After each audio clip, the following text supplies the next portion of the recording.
ക്യാരറ്റും ചീരയും എന്താ ഇതുപോലെ ഒന്ന് തോരൻ വെച്ച് കുട്ടികൾക്ക് കൊടുത്തു നോക്കിക്കേ. കണ്ണിൻ്റെ കാഴ്ചശക്തി വർദ്ധിക്കാനൊക്കെ വൈറ്റമിൻ എ ഒരുപാട് അടങ്ങിയിരിക്കുന്ന നല്ലൊരു തോരനാണ് കേട്ടോ ഈ ഒരു ക്യാരറ്റും ചീരയും വെച്ചിട്ടുള്ളത്.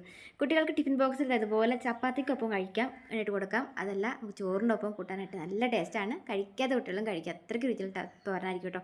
ഉണ്ടാക്കുന്നത് എങ്ങനെയാണെന്ന് കാണിച്ചു തരാം, ഉണ്ടാക്കി നോക്കട്ടോ.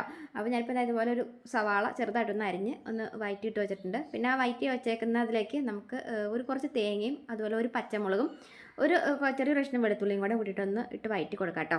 അതിനുശേഷം ഉണ്ടല്ലോ ഇതുപോലെ ഒരു മുട്ട അതിലേക്ക് ഇട്ടിട്ട് കുത്തി പൊട്ടിച്ച് വയ്ക്കാം കേട്ടോ. പിന്നെ ഉണ്ടല്ലോ നമ്മളൊന്ന് വഴറ്റി വന്നു കഴിയുമ്പം നമുക്കൊരു കുറച്ച് ക്യാരറ്റും ചീരയും കൂടെ കൂടിയിട്ട് നമുക്ക് കുറച്ച് വീതം ഇട്ട് കൊടുത്തിട്ട് ഒന്ന് ഇളക്കിയിട്ട് ബാക്കിയുള്ളതും കൂടെ മൊത്തത്തിൽ വാരിയിട്ടിട്ട് കുറച്ച് ഉപ്പും കൂടെ ചേർത്തിട്ട് ആവി കയറ്റിയിട്ട് 10 മിനിറ്റ് നേരം ഇതുപോലെ ഒന്ന് ആവിയായിട്ട് വേവിച്ചെടുക്കുക. നല്ല മണവും നല്ല രുചിയാണ്.